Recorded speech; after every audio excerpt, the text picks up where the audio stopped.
Welcome to another edition of E.W. Jackson for America. Great to be with you again today. Well, it is Friday, and I've got a couple things I want to talk to you about before we get into some of these very, very important issues, as we are now, I think we are now 19 days from the election. Yeah, I think it's 19.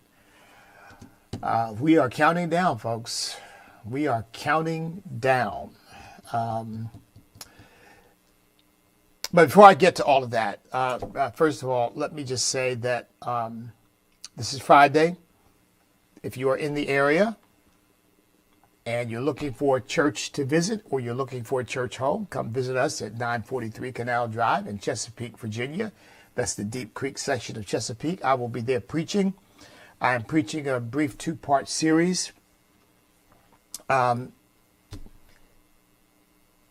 first sermon was, if the devil can't shake you, he can't break you, out of Psalm 112, that the one who delights himself, fears the Lord and delights himself in God's commandments is never shaken.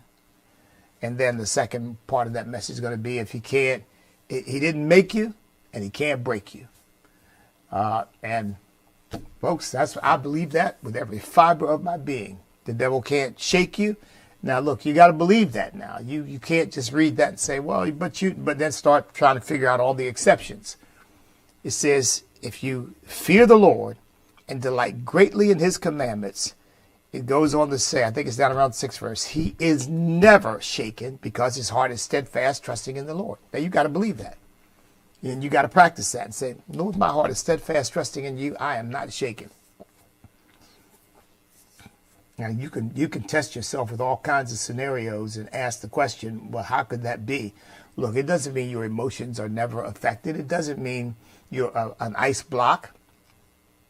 It means that the central core of your being is steadfast and sober and anchors you. You know, the Bible says, I think it's Hebrews chapter 6, that we have, this hope we have is an anchor for the soul, sure and steadfast, which enters the presence behind the veil. So we have the hope in God is an anchor for the soul. It roots you. It grounds you.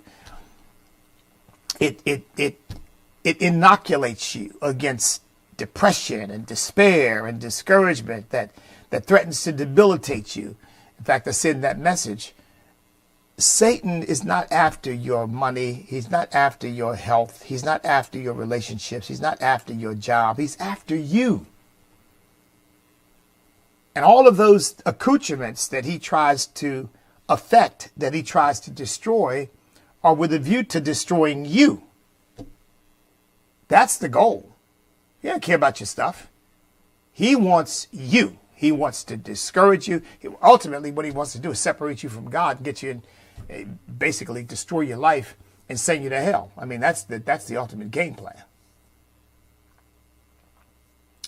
But he can't do that when you are sober and steadfast. And as the Psalm 112 man says, his heart is steadfast, trusting in the Lord.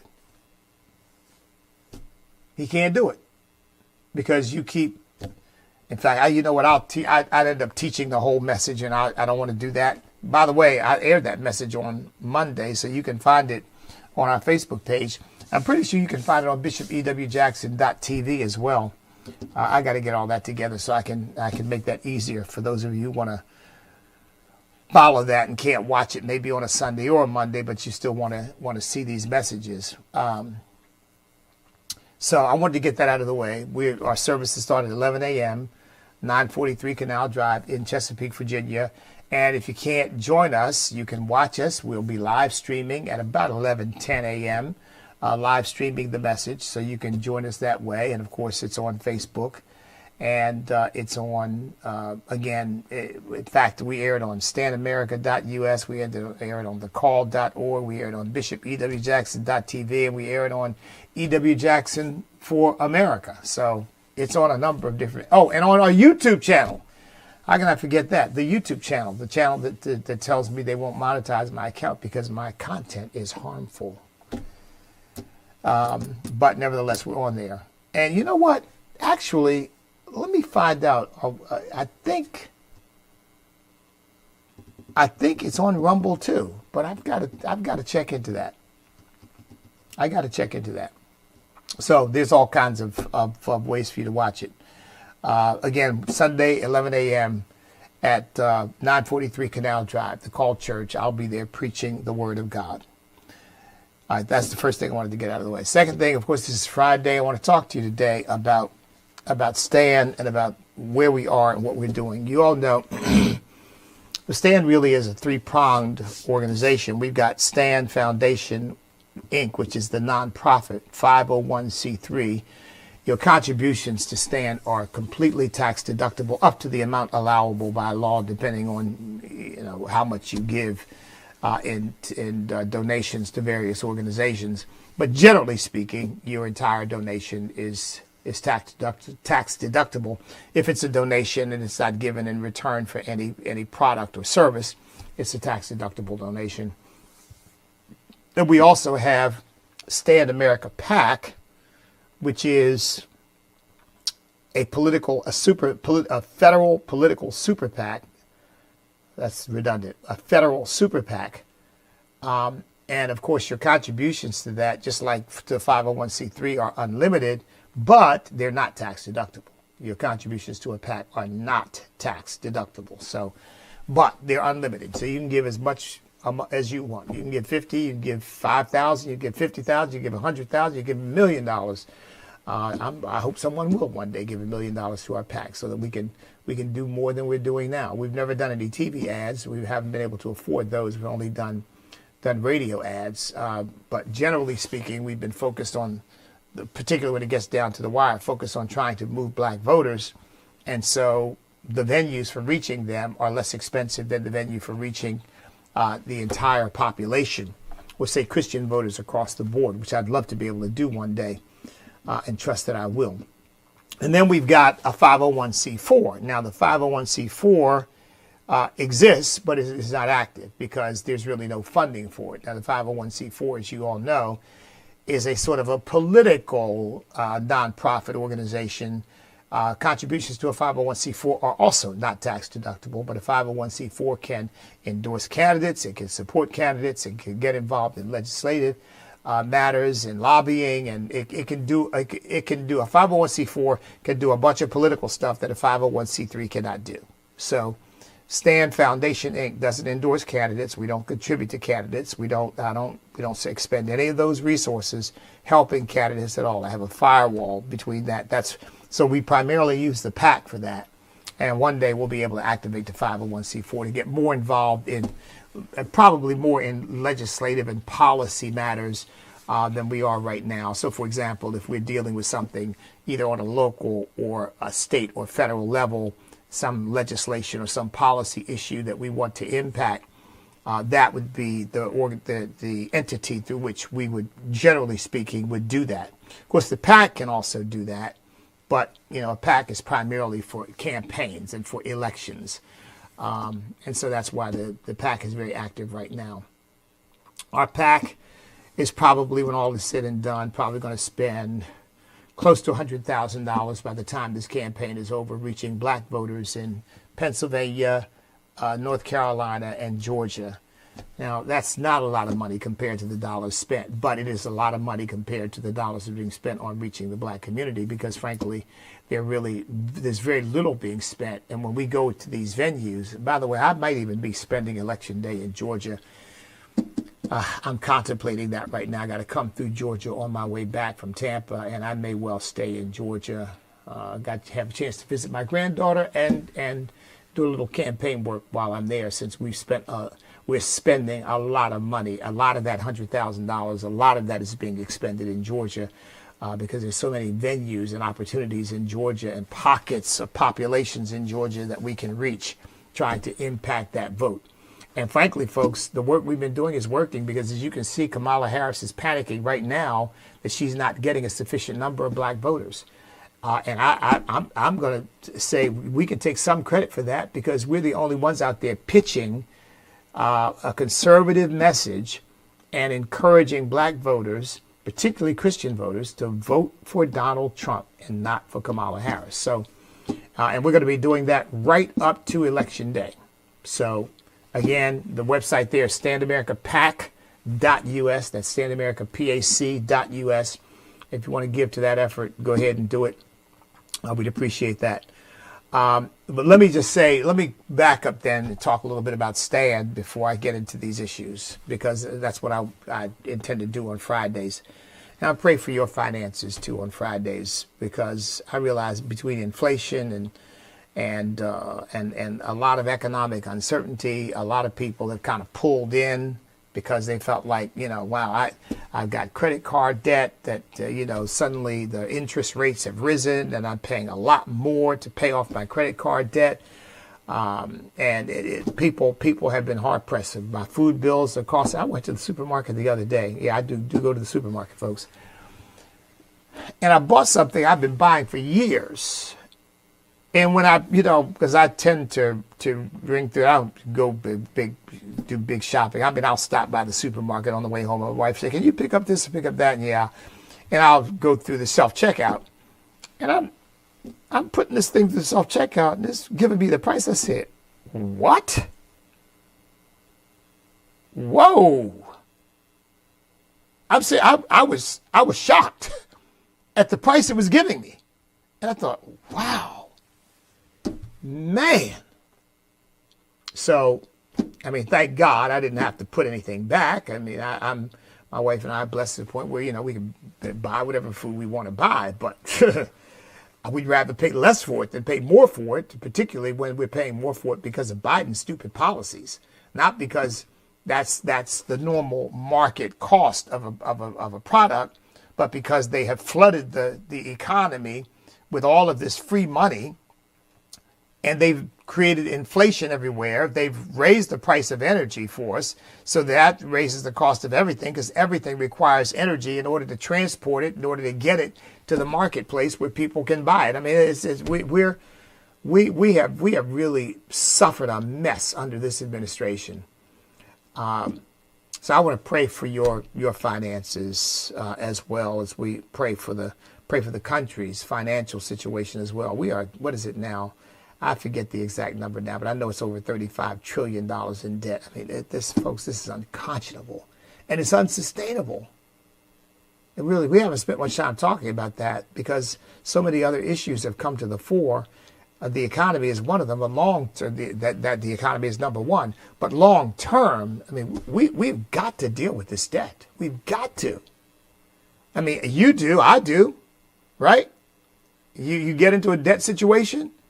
What do? I know what I do. I see credit card debt rising. I say, okay, I got to cut that. I stop spending, start cutting, and start paying off. I want to get that debt down. I want to get it eliminated.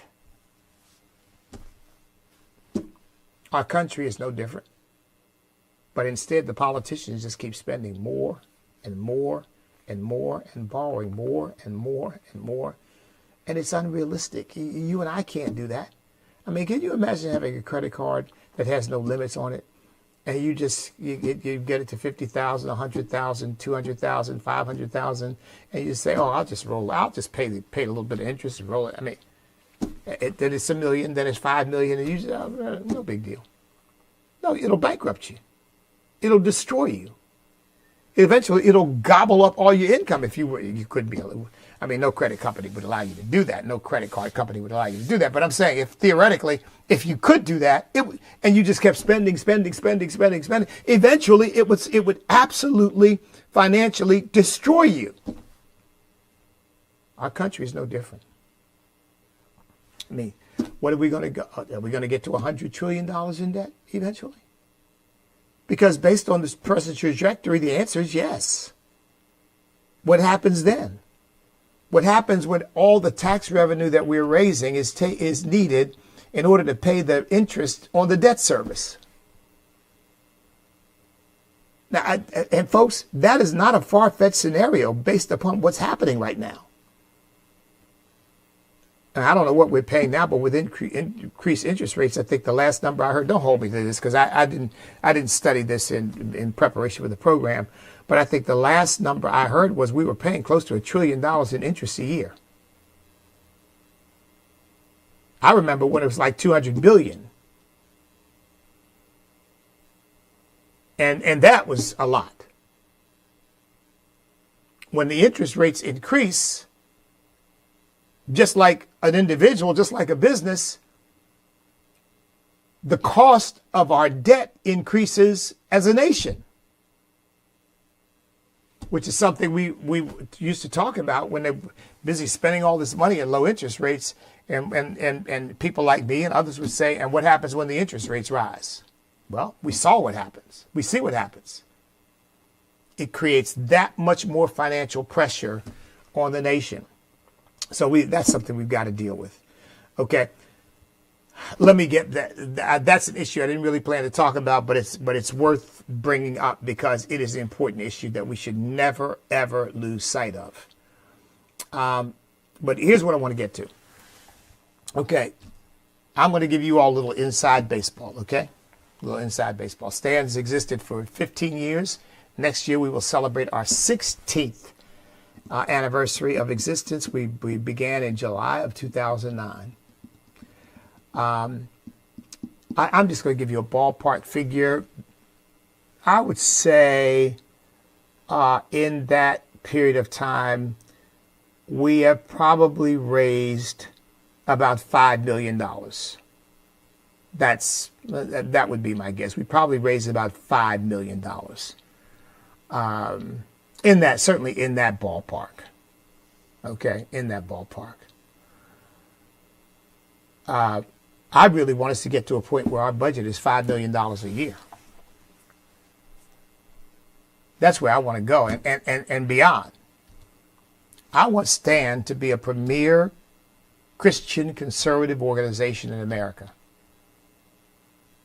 Because we are the only organization in America with the mission of bringing Americans together across racial and cultural lines to uphold our Judeo-Christian values and principles. We're the only we're the only organization in America with that mission. Now, we have organizations that are dedicated to upholding Judeo-Christian values and life and family. And we have organizations that are dedicated to uplifting the black community and that. But there's no organization other than STAND that is committed to bringing Americans together across racial and cultural lines, united, one nation under God, to uphold our Judeo-Christian values and principles, the principles that made America the greatest nation on earth. There's no other organization like it. But we've got to have a financial breakthrough. Now, don't get me wrong. We're not about to close our doors or anything like that. But in order for this organization to really have a viable future, there's several things that I need. And I'm saying this because I want you all to be praying for me. And I'm saying this because maybe somebody will be listening who can write the check that really gets this process started. I've got to have an executive director because right now I'm president, founder, and executive director. So I run the day-to-day operation. And I can't really do that as effectively as I could and speak and write. And I'd really want to do more speaking and writing and casting vision for the organization and have someone else who handles the day-to-day activities that are necessary in order to implement the vision. Okay, right now I'm casting the vision and implementing the vision and so forth. So I need an executive director. I need a development director because right now I'm the executive director and the development director. The development director, as you all know, is the person who raises the money. Well, I'm the person who raises the money for the organization. Now, of course, the development director would not absolve me of responsibility for being the chief fundraiser in a sense, but they would take off of my hands the responsibility for organizing that process and would basically be finding and pointing me in the right direction and sort of helping pave the way for me to see and meet and get to know the right people. And eventually, as we grow, the development director would be going out and meeting people and just setting up meetings with me when necessary. Okay, when people say, well, look, I want to meet Bishop E.W. Jackson. I want to talk to him. Fine, I fly out to see them or go wherever we need to go in order for them to meet me. So we need a development director. And then we need a communications director because we're doing a lot of different things, but we're really not getting the kind of media recognition that we need. Not that the mainstream media wants to recognize us or would recognize us, but we got to keep pressing it out there. So really, I end up being the communications director. So I write the press releases and get the press releases out. It's too much to do it all as effectively as it needs to be done. So there's 3 positions right there that I need to have filled. I can't fill those positions without a much bigger budget than the one I'm operating on now. The other thing is I need a direct mail campaign. I've got to have a direct mail campaign because we need a minimum of 5, 10, but I would like to get up to 10, 15, 20, 25,000 donors who give regularly to the work of STAND and who get our mailings on a regular or monthly basis. That creates a much more stable source of income, a reliable source of income, but it takes a big investment to get that started. And most of the people I talk to say it's going to take about $50,000 to start that process, and probably at least 1, maybe 2 years before you even see a return from it. I don't have an extra $50,000 to expend and wait for a year or 2 before it starts bringing in the revenues. Now, over time, it's more than worth it. I mean, it's not even a question. But you've got to have the extra resources in order to be able to do that. So I've got to have that, Phil. So an executive director, development director, communications director, and a direct mail campaign are 4 things that I really need. But in order to meet the budget to do that, in order to be able to do that, we've got to pretty much double our present budget. We've got to pretty much double it. And our present budget runs $400,000 to $500,000, depending on the year. So call it $800,000 to $1 million a year in order to fill those positions, in order to get direct mail going and this kind of thing. And remember, we're a very efficient organization. We don't have any bricks and mortar.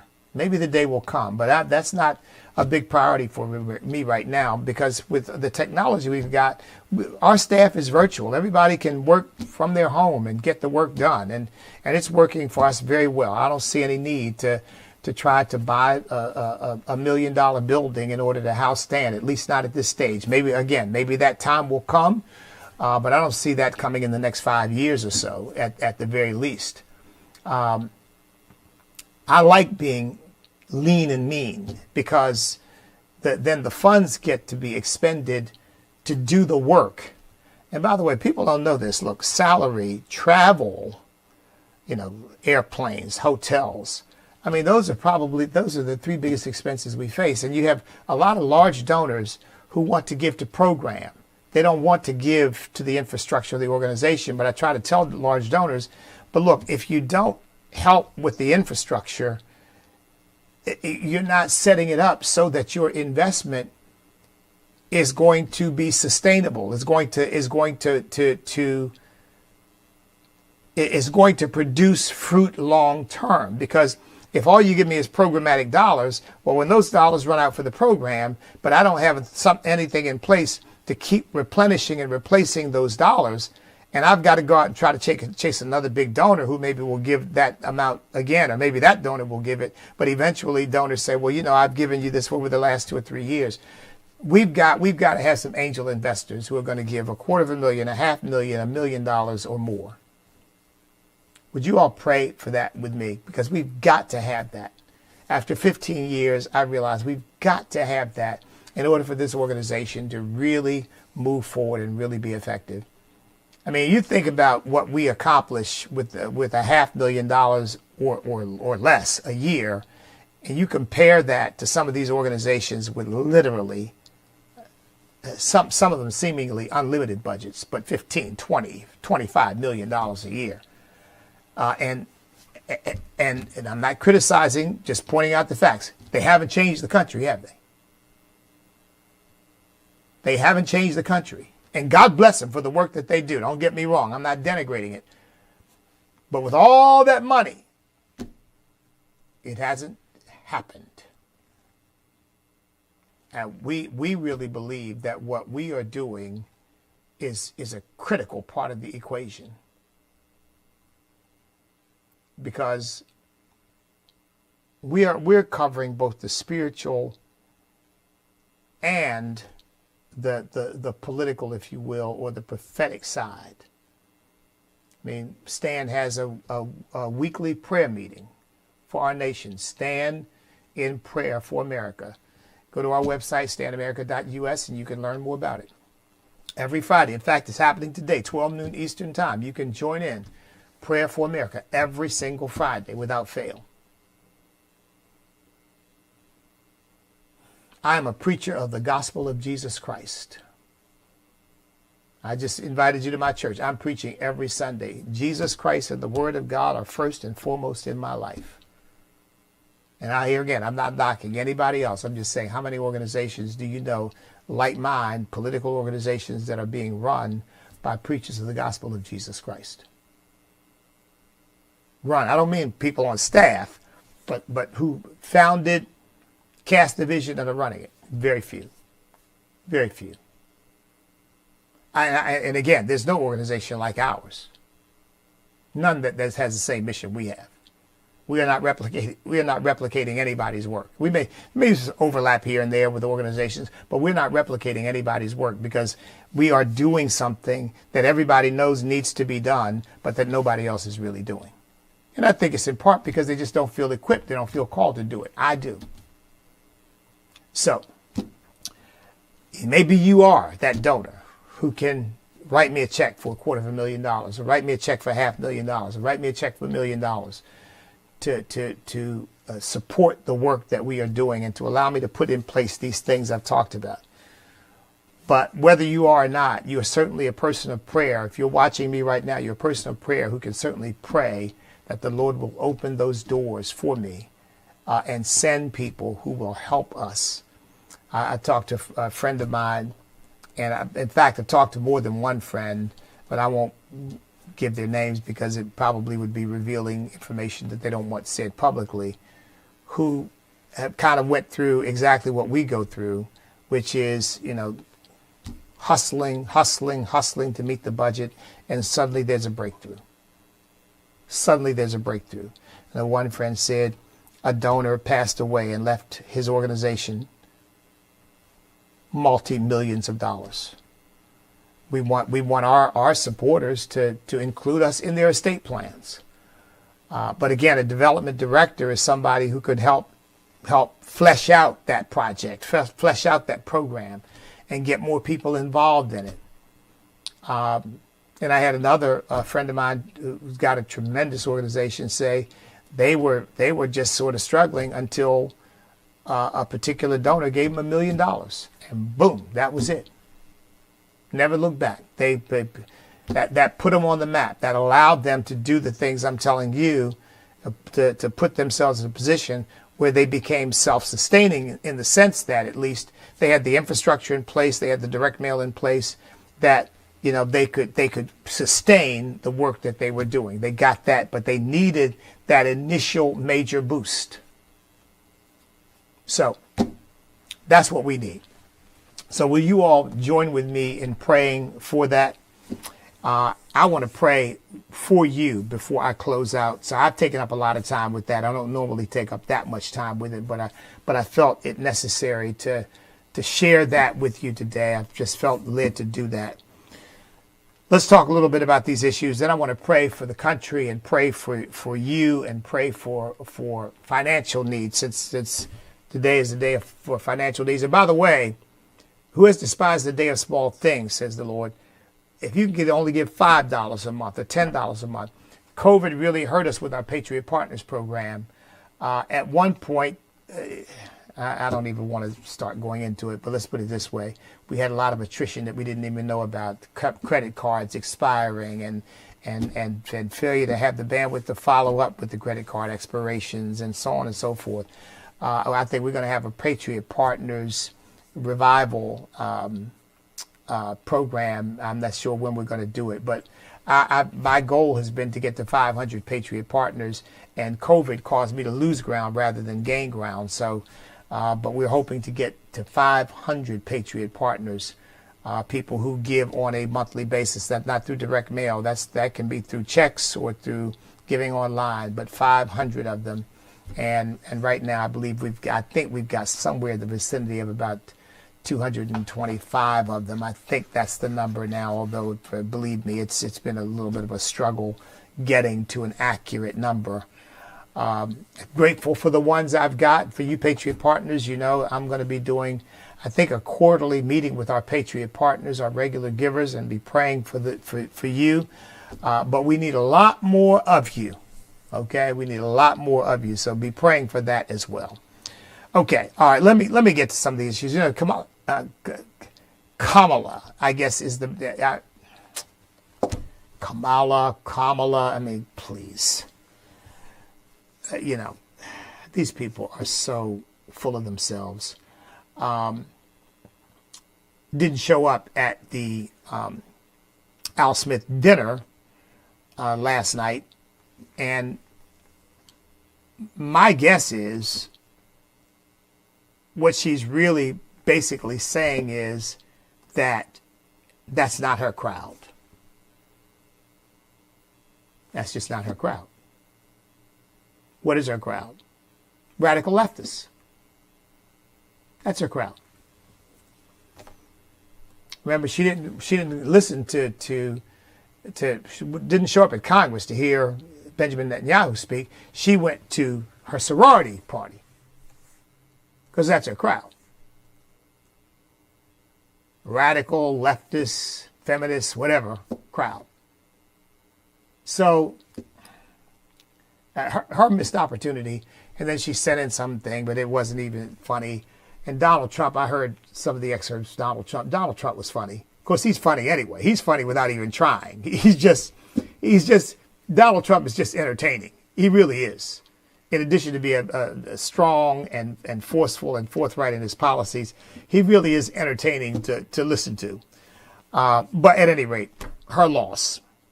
I mentioned the other day that Planned Parenthood's corrupt, disgusting policies toward women were exposed. And I mentioned, I wasn't sure, in fact, I couldn't think of the name, but the guy's name is James O'Keefe. You all know who I'm talking about. He's been sued. They've tried to put him in jail, but he's still at it. And most recently, he has revealed once again through an inside Facebook engineer that Facebook is in fact shadow banning people. And I know they're shadow banning me. I know it because I used to get thousands of people watching my Facebook posts, and now it's hundreds. And my Facebook page at one point was just growing exponentially, and then it just came to a stop. I mean, just an absolute stop. I was watching it. I wasn't adding any new followers. And I know that was not because of the content. The content hadn't changed. It was because they decided they didn't like my content, just like YouTube told me, your content is harmful. Well, this meta engineer admitted that they intentionally limit the reach of people with whom they disagree. But they don't advise the Facebook user. They don't tell them. It's shadow banning, they call it, because it's in the shadows. They don't say anything to you. They just do it.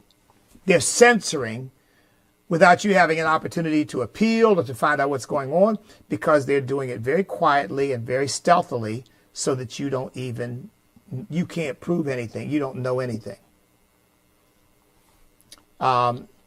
This engineer said the person would not be notified. So they just basically target your account and say, limit that one. He says there's an integrity team, and that's a pretty significant team, and they build all these classifiers. Said the basic level of defense system that Facebook has built now is they built things they call civic classifiers, a large model that has been trained on civic content or anything that it detects to have civic content to demote. In other words, they identify the content and they demote its ability to reach their audience. It said that means if anything is related to political content, it's automatically not shown. Then he says there is a SWAT team that's been set up since April just to think about all the scenarios of how the platform can be used.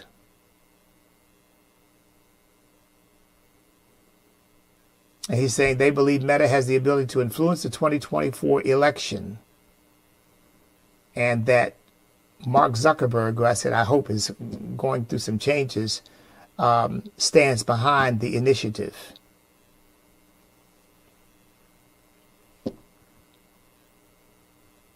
I mean,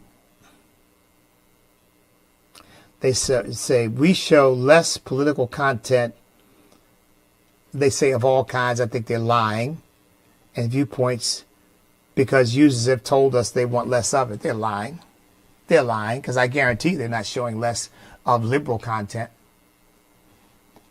So, again, you need resources to bust through all this nonsense. But this is what we're up against, folks, which is why, I used to have stuff go viral all the time. I mean, fairly regularly, things would go viral. I don't think I've had anything go viral on Facebook in years. What's different? I'm not different. My content is not different. They figured out a way to stop people they don't like or don't agree with. Here's the next issue. I just wanted to get that out there and not spend a lot of time on that, because we know what that is, and we know we've got to figure out ways to overcome it. I said that's why I've got my own platform, and this is not just airing on Facebook, obviously, because I can't. I'd be a fool to rely on them. And I'm hoping that with more resources, I will be able to enhance this platform and get it out to a variety of venues so that it goes far and wide. Because I have to tell you, I am so disgusted that they treat this guy, Leonard Larry McKelvey, a.k.a. Charlemagne whatever, like he's some kind of, like he's dispensing wisdom from on high, and the guy is a complete idiot. I mean, he needs to be saved, but he's a complete idiot. And Donald Trump is we know what Donald Trump is proposing is fascism. Why can't we say that? I mean, what a dunce. I'd love to ask him, well, to define fascism for me. And I guarantee he'd look at you with a blank stare, because he doesn't have a clue what fascism is. Well, where did fascism come from? Where did it get started? He probably doesn't have a clue. But the media, oh, yeah, oh, Lord have mercy. Jesus help us.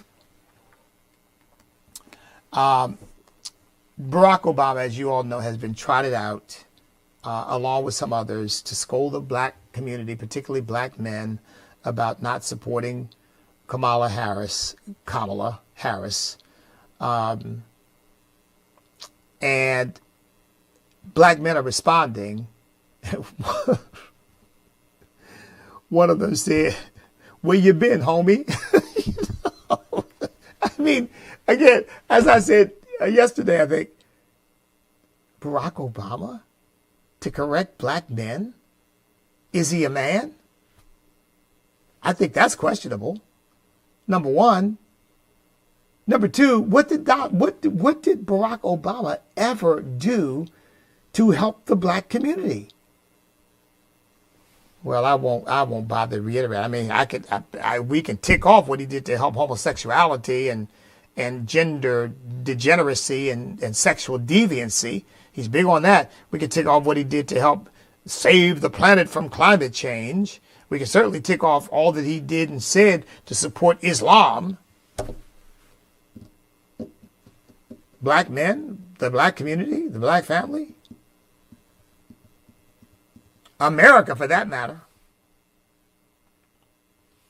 I tell you what, if he did anything, he kept it a very close secret. I remember him lighting up the White House in rainbow colors to celebrate this abomination that they call same-sex marriage, which there's no such thing. It does not exist, except in the wicked, twisted minds of some Supreme Court justices and a few misguided legislators and a bunch of godless, demonically possessed people. It's nonsense. It doesn't exist. It's not real. It's made up. Same-sex marriage. I mean, same-sex marriage is like, well, you know what? Never mind. I won't bother. But let's put it this way: it's an oxymoron. Okay, it is an unresolvable incongruity. Same-sex marriage. And then lastly, before I pray, and by the way, you know, we're about to start running ads in behalf to black men on these radio stations in Pennsylvania, North Carolina, and Georgia. Want to help us with that? Go to standamericapac.us. We are about to start. The spot has been written. It's got to be recorded. But it should start posting no later than Monday, start airing no later than Monday or Tuesday of next week on a variety of radio stations in these areas. So we are continuing to chip away at Kamala Harris's level of black support. Forgive me for correcting myself. I just don't want people thinking that I'm trying to be insulting, because I really thought it was Kamala. I mean, I got plenty to insult her about. I don't need to insult her about her name. But because to me, I thought it was Kamala. But apparently, because didn't one of these reporters correct, I think, Donald Trump? It's Kamala. And please, what's the difference?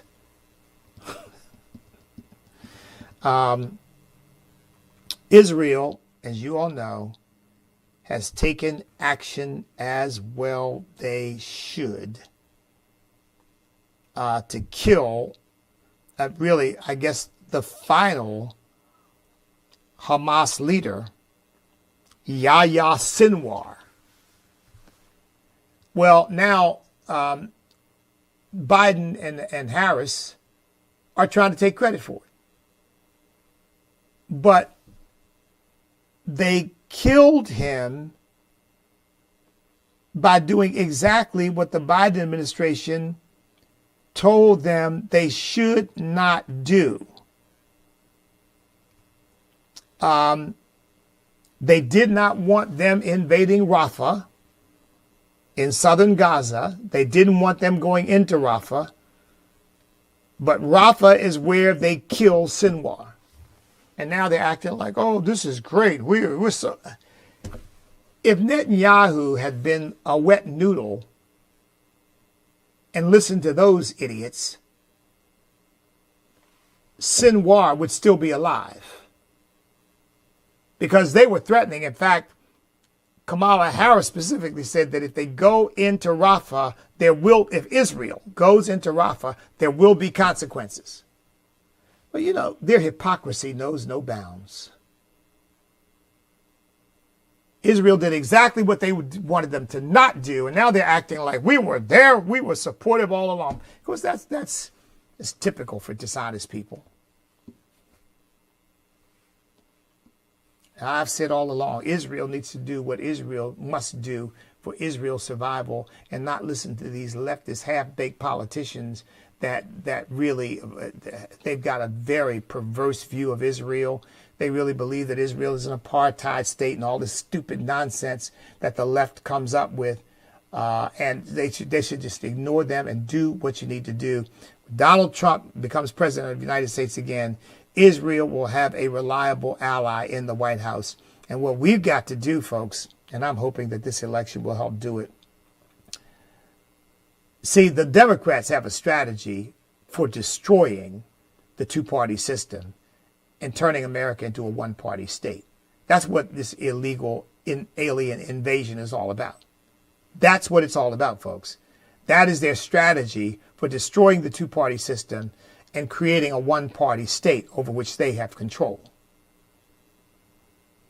Republicans really do need to have a strategy. I'm not for a one-party state, but for destroying this abomination of the Democrat Party. Maybe something else will arise that is more pro-American. Maybe that leans left, but is more pro-American rather than Marxist. But as far as I'm concerned, the Democrat Party they're no longer a valid representation of the values of the United States of America. You know, here we talk about this concept of being an American technically, but really not in heart. Because I really believe that being an American is more than having official citizenship. Being an American is a matter of the heart. And the Democrat Party has completely lost that. They are not Americans at heart. They are globalists at heart. And they see our country as simply fitting into this globalist idea that they have of how they're going to ultimately rule the world and have us all eating bugs and relying on the sun for all of our energy, even when it's not shining, and relying on wind, even when it's not blowing. And as somebody said, we tried that 200 years ago. How'd that work out for them? So, one more thing on immigration. By the way, well, let me take one at a time. Oh, I'm over my time already. Make no mistake about this, folks. If Harris becomes president, and she had to really unconstitutionally, in my view, legalize all these people, use their votes even before they're legal citizens, and they're already doing that in some cities across the country, and basically violate the privacy of parents by taking their children away from them if they won't go along with all this sexual deviancy nonsense that the Democrat Party is so infected with. You're looking at a country that is unrecognizable if these people get power. So we just got to make sure. Donald Trump's ahead. I think the momentum is moving in his direction, but we cannot take anything for granted. It's got to be boots on the ground, all hands on deck, and whatever metaphor you want. Nothing left in the ring. We've got to go for this thing. We've got to act as if we are losing. We're down in terms of our activity. As my pastor used to say, we got to work like everything depends upon us and pray like everything depends upon God. If we do what we need to do, we're going to have, I thought I had this thing on Do Not Disturb. We're going to have a great victory. So listen, God bless each and every one of you. I love you. I'm praying for you. Come visit us if you're in the area, or at 943 Canal Drive at 11 a.m. on Sunday morning. In the meantime, you know what to do. Stand up, step up, speak up, refuse to back up, because we cannot be defeated if we will not quit, because we are on God's side. God bless everybody.